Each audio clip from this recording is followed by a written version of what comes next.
So are you trying to move abroad and you're confused on what country you should choose between the UK and Canada? Well, in this video, I'll be sharing with you 8 factors you should consider before relocating. So let's get into the video. Hello guys, it's Kolade. Before getting into the 8 factors you should consider before relocating to the UK or Canada, I would like to let you guys know that the information I'll be sharing with you in this video is based on my own personal research and experience whilst applying to the UK and Canada. So that leads me to the first factor, which is immigration policy. Now this one is very interesting because sometime in 2012, the UK cancelled the post-study, and that actually made the UK stop being very competitive. Of course, countries like the USA, Canada, Australia, and also some other European countries started getting competitive advantage just because the UK did not give a return on investment with respect to the post-study visa, which is fair enough because if you invest over 10 million naira or equivalent of like 10,000 pounds, you'll be expecting that you can get the opportunity to stay in the country and of course get a return on your investment, which at the time the Prime Minister Theresa May stopped the post-study visa. But sometime in 2020 during the pandemic, the UK introduced this because they realized that they were behind. And to be fair, this made the UK very much competitive, but I would still like to imagine that Canada's immigration policy is highly flexible compared to the UK. What do I mean by this? Because in Canada, if you actually even travel as a visitor, that is, you're actually on a visitor visa, there's a high chance that you can still change your visa to probably even get a skilled work or any other visa category. But unlike the UK, the visitor visa you are on is coming. Listen, you can't change nothing. The only thing you are changing is your flight back to Nigeria or back to your country. So on this one, I'll give Canada 8.5 over 10 and I'll give the UK 7 over 10. So next in line is the visa process. And I understand that those NIGERIANS, that is those that actually want to jack back from their country, they actually appreciate that the UK have a faster visa processing compared to Canada. Now the UK during the pandemic, however, stopped the priority visa or the super priority. In my own case, I was able to do the super priority, which was 24-hour service, and I got my visa the next day. But during the pandemic, the UK stopped it.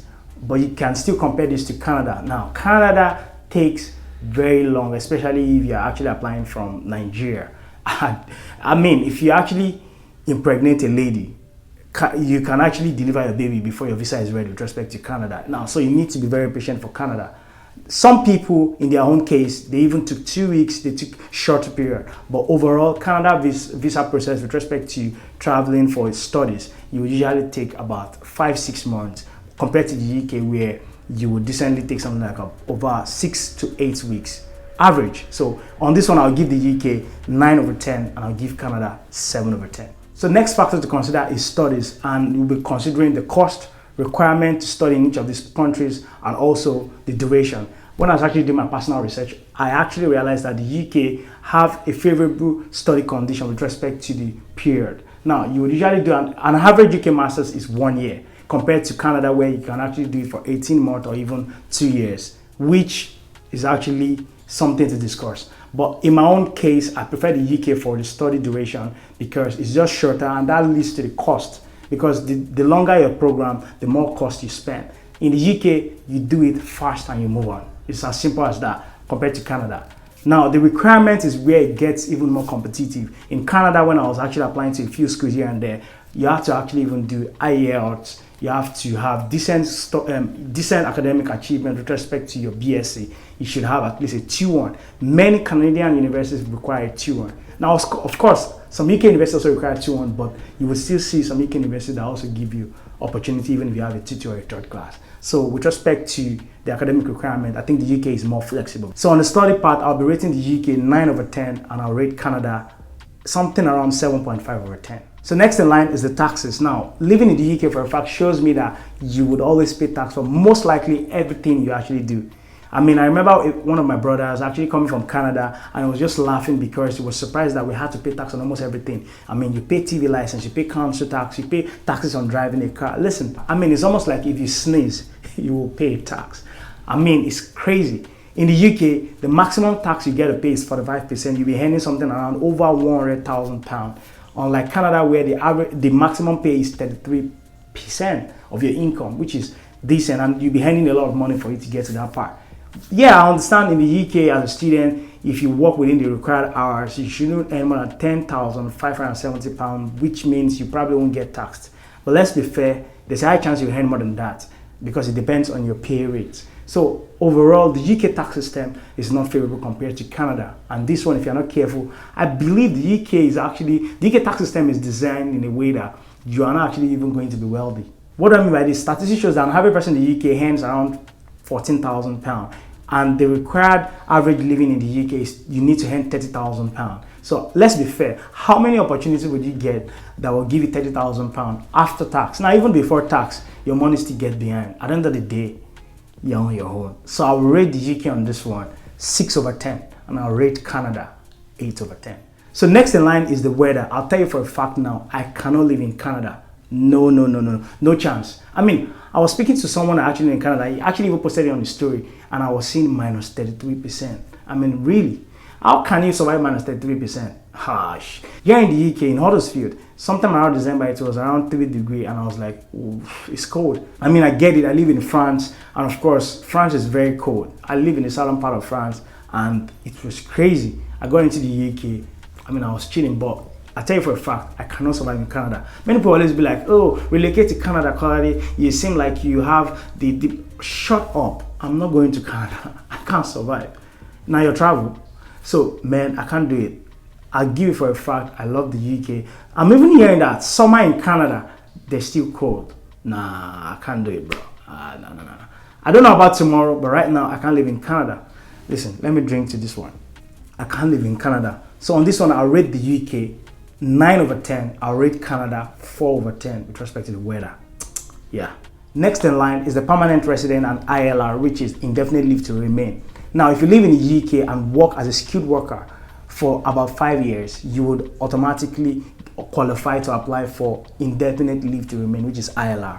Now, in Canada, there is a straight projection with respect to this one. If you study, and also after you study, you are given like 2 years to find a job. If you get a job, over time, you can apply for your PR. Now, the UK, unfortunately, there's something called post-study, which is actually equivalent to those students who study in Canada. Unfortunately, the post-study visa does not count to your settlement into the country, which is something that Canada have as an advantage compared to the UK. I mean, it's something I think the UK should work on. Canada on this one, you do your thing, find a job, you stay in the country, you get the opportunity. There's a high chance that over time you can get a PR. On this one, I'll rate the UK 4/10, and I'll give Canada 8/10. Why am I doing this? Because I feel like if you live 2 years in a country, it should count towards settlement compared to Canada. That leads me to the next one, which is skilled job. Now, I know for a fact that many people that are jackpying, or many people that are actually relocating from their country, the main reason is to, of course, for greener pasture. So the one key reason is the fact that you're looking for job opportunity that can change your life. Let's compare UK and Canada. I personally have, in the last 2 years, I've actually looked for a job in the UK, and I've been opportunity to have gotten 2 job opportunities. Long story short, many people always reach out to me telling me that, oh, Kaladi, I'm tired of the UK, I'm going to Canada, I think I'll get a job opportunity in Canada. Who told you that?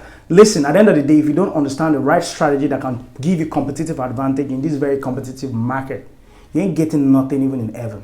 I'll tell you for a fact, the UK, yes, is tough. Is it possible to get a job? Yes, because I did it. A few of the students that I've actually coached, someone I recently even got a job offer here in the UK. Is it more difficult to get a job in the UK compared to Canada? Yes. Why? Because Canada, at the end of the day, they need more people. Listen to this. The land mass in Canada is more than the people living in the country. So it's no news that Canada are looking for immigrants. So it's a fact that you will get sponsorship faster compared to the UK. But that doesn't mean you get to Canada airport and the Prime Minister will hand you a PR. I mean, I'm always laughing when people be like, I'm going to Canada. Nah, we still have people leaving Canada because they couldn't just find what they are looking for. So at the end of the day, now God would decide where work for you. You understand what I'm saying? So if it's your country is UK, if your country is US, if your country is even Gambia, at the end of the day, it's God that will decide. Overall, I will tell you for a fact, I will rate Canada on this one to get a job because it's also possible. I'll rate Canada for this one 9.5, and I'll rate the UK 8/10. So next in line is childbirth. Now let's compare Canada and the UK.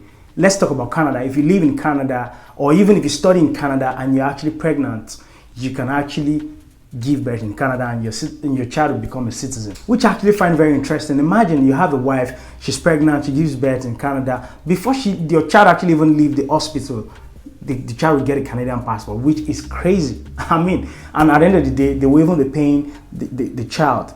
You get what I'm saying? Compared to the UK, where, listen, keep doing your thing in the UK, and you don't get nothing. You don't get rewarded for this one. So on this one, I'll rate the UK 4/10. I'll rate Canada 9/10. So while you're trying to jackpot, do you know that you need to be strategic with respect to the opportunities you'll be exploring that can actually change your career? Listen, that's where I come in. I have some services, and I believe I have some product that can actually help you massively improve your chances of getting job opportunity. So listen, connect with me on Instagram, and I'll also drop the link to my product and services in the job description and also in the comment section. One more thing though, so you have an idea of what to jackpot to based on the 8 key factors you need to consider. Well, I will also encourage you to complement this piece of information by watching this video where I actually interview Nigerians with respect to how they are coping with job rejection. See you in the video.